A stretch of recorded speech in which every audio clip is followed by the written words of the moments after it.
जय हिंद साथियों। Good morning. मैं विलास जैन स्वागत करता हूं आप सबका SLH एकेडमी में। एक बार फिर से हाजिर हूं आप सबके बीच डेली करंट अफेयर्स की क्लास के साथ। आप सब जल्दी जल्दी अपने दोस्तों को बुला लो और वीडियो को शेयर कर दो। साथ ही पेन कॉपी भी उठा लेना दोस्तों, क्योंकि जो एक्स्ट्रा मैं बताता हूं अगर वो लिखते चलोगे तो यकीन रखो 10 क्वेश्चन में 40 क्वेश्चन कवर करोगे। आप सबको इस क्लास की PDF टेलीग्राम पर प्रोवाइड करवा दी जाएगी। साथ ही इन्हीं क्वेश्चंस के साथ सुबह 8 बजे टेस्ट भी लिया जाएगा। तो पूरी क्लास मन लगाकर पढ़ें। ज़्यादा वक्त ना लेते हुए शुरू करते हैं आज की क्लास। उससे पहले आप सब वीडियो को लाइक कर दो, शेयर कर दें, चैनल को सब्सक्राइब कर लें और नाउ स्टार्ट करते हैं वीडियो को। और आज का पहला क्वेश्चन है, हाल ही में किस हाई कोर्ट ने ट्रांसजेंडर को महिलाओं की श्रेणी में चुनाव लड़ने की अनुमति दी है? आपके ऑप्शंस हैं, option A Bombay high court, option B Allahabad high court, option C Jabalpur high court और option D Madras high court. तो दोस्तों आपको बता दें कि हाल ही में बॉम्बे हाई कोर्ट ने ट्रांसजेंडर को महिलाओं की श्रेणी में चुनाव लड़ने की अनुमति दी है। बॉम्बे हाई कोर्ट की तरफ अगर नज़र डालें तो इसके वर्तमान न्यायमूर्ति मतलब चीफ जस्टिस रविंद्र रघु हैं और इनके वर्तमान चीफ जस्टिस न्यायमूर्ति दीपांकर दत्ता हैं। तथा यह फैसला अगर कहाँ दिया गया है तो यह फैसला बम्बई हाई कोर्ट की औरंगाबाद खंडपीठ में दिया गया है। और औरंगाबाद खंडपीठ में यह फैसला किस मामले में दिया गया है अगर इस पर नज़र डालेंगे तो यह फैसला एक गाँव के पंचायत चुनाव का मामला था, जहां महिलाओं की श्रेणी से लड़ने के लिए एक ट्रांसजेंडर ने आवेदन लगाया था तथा उसको इसकी अनुमति दे दी गई। और वह आवेदन किसने लगाया था अगर यह पूछ लिया जाए तो यह याचिका अंजलि गुरु और संजना जान ने दायर की थी। और दोस्तों अगर अलग ऑप्शंस पर नज़र डालें तो हमारा दूसरा ऑप्शन है Allahabad high court. Allahabad high court Uttar Pradesh में स्थित है। इसकी स्थापना 17 मार्च 1866 को हुई थी और 17 मार्च 1866 को इसकी स्थापना आगरा में हुई थी। लेकिन इसका आगरा से इलाहाबाद स्थानांतरण अगर देखेंगे तो यह 1869 में हुआ था। आगरा से इलाहाबाद स्थानांतरण 1869 में हुआ था। तथा इसके वर्तमान मुख्य न्यायाधीश अगर देखें तो गोविंद माथुर हैं, जो यहाँ के 47वें मुख्य न्यायाधीश हैं। हमारा अगला ऑप्शन है जबलपुर हाई कोर्ट। और जबलपुर हाई कोर्ट की स्थापना मतलब यह मध्य प्रदेश का हाई कोर्ट है और इसकी स्थापना 1935 में स्थापना हुई थी, जो नागपुर में हुई थी। तथा 1956 में जब मध्य प्रदेश का पुनर्गठन हुआ तो इसका स्थानांतरण जबलपुर कर लिया गया। इसकी 2 खंडपीठ हैं, इंदौर और ग्वालियर, और तीसरी खंडपीठ इसकी प्रस्तावित है वो याद रखें भोपाल। और इसके वर्तमान मुख्य न्यायाधीश अजय कुमार मित्तल हैं। तो दोस्तों अगर जबलपुर मुख्य न्यायालय की खंडपीठ पूछ लें तो 2 खंडपीठ हैं, इंदौर और ग्वालियर, तथा एक प्रस्तावित है भोपाल। और इसके वर्तमान मुख्य न्यायाधीश अजय कुमार मित्तल हैं। और हमारा आखिरी ऑप्शन है मद्रास। तो मद्रास हाई कोर्ट तमिलनाडु का है, जो चेन्नई में स्थापित है। और इसके बारे में एक बहुत ही विशेष बात आपको बता दें कि यह विश्व का दूसरा सबसे बड़ा न्यायालय परिसर है। मतलब विश्व का सबसे बड़े न्यायालय परिसर यहाँ का बहुत बड़ा है और वह विश्व में दूसरे नंबर पर है। यहाँ के मुख्य न्यायाधीश को अगर देखें तो वह हैं संजय किशन कौल, वर्तमान मुख्य न्यायाधीश। तथा इसकी स्थापना को देखें अगर तो इसकी स्थापना 15 अगस्त 1862 को हुई थी। दोस्तों चलते हैं अगले प्रश्न पर। और अगला प्रश्न है, किस राज्य के राज्यपाल ने मवेशी वध रोकथाम एवं संरक्षण विधेयक 2020 को मंजूरी दे दी है? आपके ऑप्शंस हैं, option A Uttar Pradesh, option B Maharashtra, option C Karnataka और ऑप्शन डी आंध्र प्रदेश। तो दोस्तों आपको बता दें कि हाल ही में कर्नाटक राज्य के राज्यपाल ने मवेशी वध रोकथाम एवं संरक्षण विधेयक को 2020 को मंजूरी दे दी गई है। दोस्तों जैसे कि आप मैप में देख पा रहे हैं, यह है हमारा कर्नाटक। तो इसके अगर सबसे नीचे देखेंगे दक्षिण पश्चिम साइड में तो केरल है और दक्षिण पूरब साइड में यहाँ पर देखेंगे अगर तो तमिलनाडु है। और यहाँ पर एक आंध्र प्रदेश और तेलंगाना, इधर एक गोवा और महाराष्ट्र। तो इस तरह से देखें तो इसकी कुल सीमा 6 राज्यों से जुड़ती है और वो 6 राज्य हैं महाराष्ट्र, तेलंगाना, आंध्र प्रदेश, तमिलनाडु, केरल और गोवा। और अगर कर्नाटक के राज्यपाल का नाम देखें जिन्होंने यह मंजूरी दी है तो उनका नाम है वजुभाई वाला। और इन्होंने वजुभाई वाला जी ने मंगलवार को मवेशी वध रोकथाम एवं संरक्षण विधेयक 2020 को मंजूरी दे दी है। अब भाई राज्यपाल जी ने मंजूरी तो अभी दी है, लेकिन यह विधेयक पारित कब किया गया था अगर विधानसभा में यह देखें तो यह 9 दिसंबर 2020 को राज्य की विधानसभा में पारित कर दिया गया था। और अगर कर्नाटक की तरफ और नज़र डालें तो कर्नाटक की राजधानी बेंगलुरु, यहाँ के गवर्नर वजुभाई वाला और यहाँ के मुख्यमंत्री BS येदियुरप्पा हैं। और अगर हम बाकी और ऑप्शंस पर नज़र डालें तो हमारे बाकी ऑप्शन में पहला ऑप्शन है उत्तर प्रदेश, और उत्तर प्रदेश की राजधानी लखनऊ जो कि गोमती नदी के तट पर स्थित है। यहाँ के वर्तमान मुख्यमंत्री श्री योगी आदित्यनाथ जी तथा वर्तमान राज्यपाल आनंदीबेन पटेल जी हैं। दूसरा ऑप्शन है महाराष्ट्र, तो महाराष्ट्र की राजधानी मुंबई और शीतकालीन राजधानी नागपुर है। यहाँ के वर्तमान मुख्यमंत्री उद्धव ठाकरे तथा यहाँ के राज्यपाल भगत सिंह कोश्यारी जी हैं जो गोवा के राज्यपाल भी हैं। और हमारा आखिरी ऑप्शन है आंध्र प्रदेश, तो आंध्र प्रदेश की 4 राजधानी है। अगर यह पूछ लिया जाए कि 4 राजधानी वाला राज्य कौन सा है तो आंध्र प्रदेश एकमात्र ऐसा राज्य है जिसकी 4 राजधानी है। और वो 4 राजधानी इस प्रकार हैं, पहली अमरावती, दूसरी विशाखापट्टनम, तीसरी हैदराबाद और चौथी कुर्नूल। यहाँ के अगर मुख्यमंत्री देखें तो वर्तमान मुख्यमंत्री YS जगनमोहन रेड्डी तथा यहाँ के वर्तमान राज्यपाल विश्वभूषण हरिचंदन हैं। दोस्तों दूसरे प्रश्न से इतना ही, चलते हैं अगले प्रश्न पर। और हमारा अगला प्रश्न है, विश्व के पहले double stack long haul container train operation को हरी झंडी कौन दिखाएंगे? तो आपके ऑप्शंस हैं, option A Amit Shah, option B Narendra Modi, option C Piyush Goyal और ऑप्शन डी राजनाथ सिंह। दोस्तों आप लोगों के लिए इतनी मेहनत करते हैं, कृपया वीडियो को ज़्यादा से ज़्यादा शेयर करें और ध्यान रखें आंसर करते चलना है। पेन कॉपी में जो बता रहा हूँ लिखते जाना है, यह आपके आने वाले एग्जाम्स के लिए बहुत ज़्यादा ज़रूरी होगा। और दोस्तों आपको बता दें कि विश्व के पहले double stack long haul container train operation को हरी झंडी श्रीमान नरेंद्र मोदी जी दिखाएंगे। पश्चिम रेलवे के विद्युतीकृत क्षेत्र में ओवरहेड इक्विपमेंट क्षेत्र में पहली बार डबल स्टैक कंटेनर ट्रेन को सफलतापूर्वक चलाकर भारत ने एक नया विश्व मानदंड बनाया है। तो भारत ने एक नया विश्व मानदंड बनाया, वो भी क्या, पहली बार क्या कौन सी ट्रेन चलाई है? डबल स्टैक कंटेनर ट्रेन को सफलतापूर्वक चलाया है। और अगर यह देखें कि यह कहाँ से कहाँ तक चली है तो यह न्यू अटेली से न्यू किशनगढ़ के लिए इलेक्ट्रिक ट्रैक्शन द्वारा चलने वाली 1.5 किलोमीटर लंबी ट्रेन है। कहाँ से कहाँ तक चलनी है? न्यू अटेली से न्यू किशनगढ़ तक। और इसका अगर वो देखें तो यह वेस्टर्न डेडिकेटेड फ्रेट कॉरिडोर में 306 किलोमीटर लंबे कहाँ न्यू रेवाड़ी न्यू मदार खंड को राष्ट्र को समर्पित है ना। इतना है इसका यह। और यह इसका अगर देखें कि बयान कहाँ से दिया है तो वीडियो कॉन्फ्रेंसिंग के द्वारा दिया है। और यह बताया अभी न्यू अटेली से न्यू किशनगढ़ के लिए चलेगी, जो विश्व के पहले double stack long haul container train है। चलते हैं दोस्तों अगले प्रश्न पर। और हमारा अगला प्रश्न है, उसके पहले हम देख लेते हैं रेलवे से, भारतीय रेलवे से महत्वपूर्ण कुछ और तथ्य। तो भारतीय रेलवे 16 अप्रैल 1853 को भारत में रेलवे परिवहन की शुरुआत हुई थी। और पहली बार भारत में पैसेंजर ट्रेन महाराष्ट्र प्रांत में मुंबई से ठाणे के बीच लगभग 34 किलोमीटर चलाई गई थी। और उस समय भारत में वायसराय लॉर्ड डलहौजी थे। भारतीय रेलवे एशिया का सबसे बड़ा रेलवे सिस्टम है। साथ ही संयुक्त राज्य अमेरिका, चीन, रूस के बाद भारतीय रेलवे दुनिया का चौथा सबसे बड़ा रेलवे नेटवर्क है। अगर रेलवे बोर्ड की स्थापना देखें तो 1905 में रेलवे बोर्ड की स्थापना हुई थी तथा भारतीय रेलवे का मुख्यालय नई दिल्ली में स्थित है। 1951 में रेलवे मंत्रालय के तहत राष्ट्रीयकृत होने के बाद भारतीय रेलवे का गठन किया गया था। भारत की पहली मेट्रो ट्रेन 24 अक्टूबर 1984 को कोलकाता में एस्पनालोड से भवानीपुर तक चली थी। तो दोस्तों यह तारीख अच्छे से याद रखें कि 24 अक्टूबर 1984 को, और कहाँ? कोलकाता, क्योंकि यह मेट्रो का क्वेश्चन कई लगभग 3 से 4 बार पूछा जा चुका है। तो भारत में पहली मेट्रो 6 से लिख लें 24 अक्टूबर 1984 को कोलकाता में एस्पनालेड से भवानीपुर तक चली थी। और भारतीय रेलवे को 17 जोनों में मूल रूप से 16 जोन और कोलकाता मेट्रो रेल में बांटा गया है। मतलब टोटल अगर पूछे जाएँ तो 17 रेलवे जोन हैं, लेकिन 16 जोन मैन है और कोलकाता मेट्रो रेल अलग है।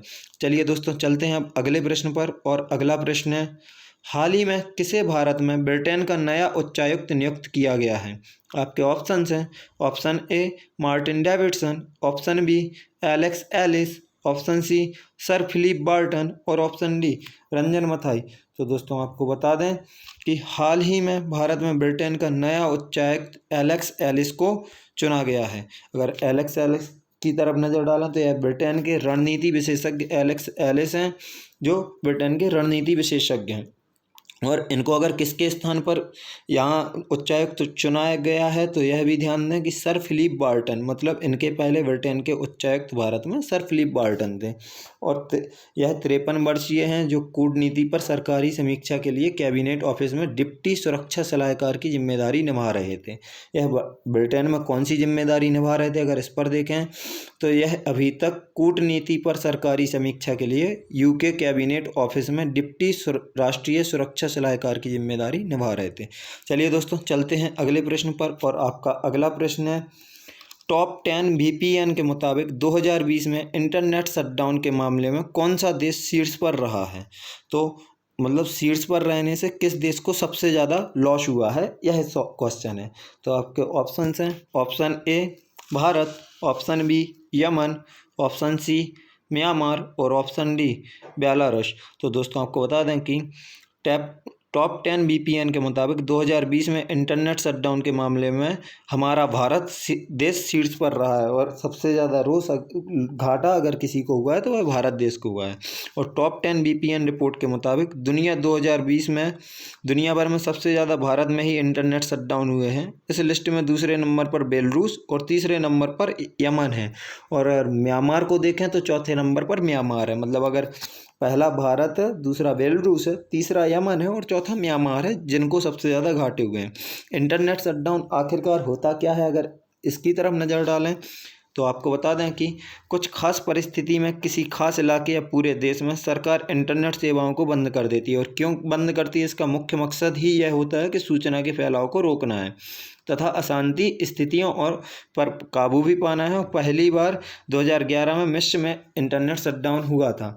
अगर यह पूछा जाए कि पहली बार इंटरनेट शटडाउन कहाँ हुआ था तो 2011 में मिस्र में हुआ था। और ऐसे घाटा देखा जाए कि भारत में शीर्ष पर रहा है तो कितने घंटे इंटरनेट शटडाउन हुआ है 2020 में, तो 8,927 घंटे इंटरनेट शटडाउन हुआ है, जिससे लगभग 2.77 अरब डॉलर का लॉस हुआ है। मतलब लगभग 20,335 करोड़ रुपए का नुकसान हुआ है सिर्फ और सिर्फ भारत को इंटरनेट शटडाउन से। तो दोस्तों देखते हैं अगला प्रश्न। और आपका अगला प्रश्न है, हाल ही में किसने नया संसद भवन और कॉमन सेंट्रल सेक्रेटेरिएट बनाने के सेंट्रल विस्टा प्रोजेक्ट को मंजूरी दे दी है? तो दोस्तों आपके ऑप्शन हैं। ऑप्शन ए भारतीय reserve bank, option B supreme court, option C केंद्र सरकार और ऑप्शन डी नीति आयोग। तो दोस्तों आपको बता दें कि हाल ही में सुप्रीम कोर्ट ने नया संसद भवन और कॉमन सेंट्रल सेक्रेटेरिएट बनाने के सेंट्रल विस्टा प्रोजेक्ट को मंजूरी दे दी है। और सुप्रीम कोर्ट की तरफ नज़र डालें तो इसकी स्थापना 1 अक्टूबर 1937 को हुई थी, जो भारत की संघीय अदालत के रूप में है अभी तक। और 28 जनवरी 1950 को इसका भारत के उच्चतम न्यायालय के रूप में स्वीकृति दी गई। इसके वर्तमान मुख्य न्यायाधीश देखें अगर तो शरद अरविंद बोबड़े जी हैं। और अगर यह देखें कि आखिर एक नया संसद भवन और कॉमन सेंट्रल सेक्रेटेरिएट के बारे में क्या बताया गया है, तो सुप्रीम कोर्ट की 3 जजों की बेंच ने हाल ही में नए संसद भवन और कॉमन सेंट्रल सेक्रेटेरिएट बनाने के सेंट्रल विस्टा प्रोजेक्ट को मंजूरी दे दी है। यह मोदी सरकार का ड्रीम प्रोजेक्ट है। और इस अदालत ने कई शर्तों के साथ, मतलब शर्तें भी रखी हैं कि इस प्रोजेक्ट को मंजूरी देने के साथ कि शर्तें क्या होंगी। और शर्तें होंगी जैसे कि सभी कंस्ट्रक्शन साइट्स पर स्मोक टावर लगवाए जाएंगे और एंटी स्मोक गन इस्तेमाल की जाएंगी। साथ ही निर्माण कार्य को शुरू करने से पहले हेरिटेज कंजर्वेशन कमेटी की अनुमति ली जाएगी। इस तरह की शर्तें सुप्रीम कोर्ट ने भारत सरकार के सामने रखी हैं।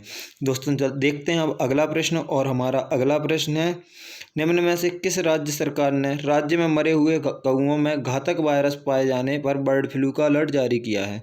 दोस्तों, टेक्निकल इशू से आंसर ओपन हो गया तो इसके ऑप्शंस पढ़ने की कोई दिक्कत नहीं है। यह मध्य प्रदेश सरकार ने अलर्ट जारी किया है। आप लोग सुन रहे होंगे, हाल ही में सबसे पहले राजस्थान, फिर केरल और मध्य प्रदेश और महाराष्ट्र में बर्ड फ्लू बहुत ज़्यादा फैला हुआ है और बर्ड फ्लू का भी केसेस बहुत ज़्यादा देखे जा रहे हैं। इंदौर में तो हाई अलर्ट चल ही रहा है। इस तरह से तो मध्य प्रदेश सरकार ने बर्ड फ्लू अलर्ट जारी किए हैं। और क्या होता है अगर बर्ड फ्लू, यह देखें तो बर्ड फ्लू एक वायरल इन्फेक्शन है जिसे एवियन इन्फ्लुएंजा भी कहते हैं। यह एक पक्षी से दूसरे पक्षी में भी फैलता है, मतलब पक्षियों में आपस में एक दूसरे से फैलता है और यह भी कौओं में फैला हुआ है और कई बार पक्षियों से इंसानों में भी आ जाता है। और इंसानों में पहला बर्ड फ्लू अगर देखें मामला तो 1997 में हांगकांग में आया था। और अगर मध्य प्रदेश सरकार का देखें कि मध्य प्रदेश की राज्य में इंदौर में मरे हुए कौओं में घातक वायरस पाए जाने पर बर्ड फ्लू का अलर्ट जारी किया गया है। और राजस्थान के बाद, राजस्थान सबसे पहले बर्ड फ्लू के केस देखे गए थे, उसके बाद मध्य प्रदेश में और अभी केरल में भी बहुत ज़्यादा। और इस वायरस का अगर नाम देखें तो इसका है H5N8। और दोस्तों, अगर बाकी ऑप्शंस पर भी नज़र डालेंगे, साथ में मध्य प्रदेश पर भी, तो मध्य प्रदेश की राजधानी भोपाल है। यहाँ के वर्तमान मुख्यमंत्री शिवराज सिंह चौहान हैं और यहाँ की वर्तमान राज्यपाल आनंदीबेन पटेल हैं, जो कि उत्तर प्रदेश की भी राज्यपाल हैं। और आपका दूसरा वो ऑप्शन है गुजरात, तो गुजरात की राजधानी गांधीनगर है। यहाँ के मुख्यमंत्री विजय रूपानी और यहाँ के राज्यपाल आचार्य देवव्रत हैं।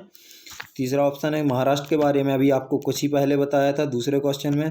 तो आपका केरल की राजधानी तिरुवनंतपुरम और यहाँ के मुख्यमंत्री पिनारई विजयन और यहाँ के राज्यपाल आरिफ मोहम्मद खान है। और दोस्तों, महाराष्ट्र के बारे में फिर से बता दें कि महाराष्ट्र की राजधानी बम्बई है, यहाँ की शीतकालीन राजधानी नागपुर है तथा यहाँ के वर्तमान मुख्यमंत्री उद्धव ठाकरे जी हैं तथा यहाँ के राज्यपाल भगत सिंह कोश्यारी जी हैं।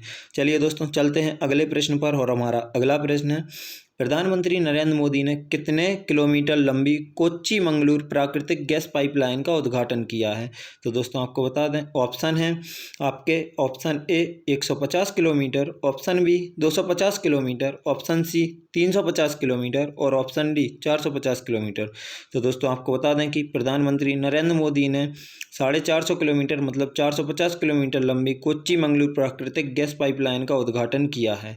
और इस पाइपलाइन को 3000 करोड़ रुपए की लागत से तैयार किया गया है।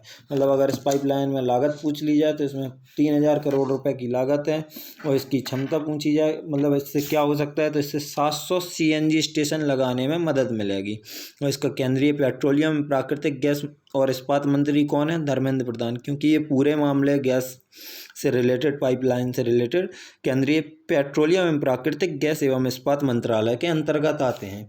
और दोस्तों, अगर इसकी तरफ और देखें तो यह गेल इंडिया लिमिटेड द्वारा बनाई गई है, जो 450 किलोमीटर लंबी है। कोच्चि और मंगलूर में प्राकृतिक गैस पाइपलाइन है और यह 12 million metric standard cubic metre की है। इसकी क्षमता अगर देखें, प्रतिदिन की क्षमता कितनी है, तो 12 million metric standard cubic metre की है। और इसकी लागत अभी अभी आपको बताया कि 3000 करोड़ रुपए लगभग लागत पड़ेगी। चलिए दोस्तों, देखते हैं अपना अगला प्रश्न। और हमारा अगला प्रश्न है, केंद्र सरकार ने हाल ही में सभी निर्यात वस्तुओं के लिए किस योजना के लाभ का विस्तार करने की घोषणा की है? और आपके ऑप्शंस हैं, ऑप्शन ए कर वापसी योजना, ऑप्शन बी जिज्ञासा योजना, ऑप्शन सी आयुष्मान भारत योजना और ऑप्शन डी आत्मनिर्भर भारत योजना। तो दोस्तों, आपको बता दें कि केंद्र सरकार ने हाल ही में सभी निर्यात वस्तुओं के लिए कर वापसी योजना के लाभ का विस्तार करने की घोषणा की है। अगर कर वापसी योजना पर आप देखेंगे तो क्या होता है, कर वापसी योजना के तहत RODTEP के लाभ का विस्तार करने की घोषणा की। और इस योजना के नए आदेश के तहत रिफंड सीधे निर्यातक के बही खाते में सीमा शुल्क के साथ जमा कराया जाएगा। हाल ही में देखा जा रहा था कोरोना के बाद कि घटते निर्यात को बढ़ावा देना था। निर्यात बहुत ज़्यादा घट चुका था, लोग निर्यात कर नहीं रहे थे और निर्यात को बढ़ावा देने के लिए उनको, निर्यातकों को करों में और शुल्कों में छूट दे दी, जिससे उनको अब कर नहीं लग रहे हैं, टैक्सेस नहीं पे करने पड़ रहे हैं, तो वो निर्यात को और ज़्यादा बढ़ा रहे हैं, निर्यात को बढ़ावा मिल रहा है। और इसी को कर वापसी योजना का नाम दिया गया था। इसके तहत निर्यात पर लगने वाले सभी टैक्सेस और इवन सीमा शुल्क तक भी वापस उनके वही खातों में डायरेक्टली वापस करवाए जा रहे हैं। चलिए दोस्तों, देखते हैं आज का आखिरी प्रश्न। और आज का आखिरी प्रश्न है, विश्व बैंक ने हाल ही में किस राज्य में जल मार्गों के सुधार के लिए 10.5 करोड़ डॉलर की परियोजना पर हस्ताक्षर किए हैं? और आपके ऑप्शंस हैं, option A Gujarat, option B Maharashtra, और ऑप्शन सी पश्चिम बंगाल, और ऑप्शन डी केरल। तो दोस्तों, आपको बता दें कि विश्व बैंक ने हाल ही में पश्चिम बंगाल राज्य में जल मार्गों के सुधार के लिए 10.5 करोड़ डॉलर की परियोजना पर हस्ताक्षर किए हैं। पश्चिम बंगाल राज्य की तरफ अगर नज़र डालें तो इसकी राजधानी कोलकाता है और यहाँ इस राज्य में 23 ज़िले हैं तथा यहाँ की मुख्य भाषा बांग्ला है। और यहाँ पर जो 10.5 करोड़ डॉलर की परियोजना पर हस्ताक्षर हुए हैं, यह अंतर्देशीय जल परियोजना, रसद और स्थानिक विकास परियोजना से हुगली नदी पर यात्रा और माल की आवाजाही सुविधाजनक बनाने के लिए किए गए हैं। मतलब इसमें अगर किस नदी पर माल की आवाजाही सुविधाजनक बनानी है तो हुगली नदी पर शामिल है।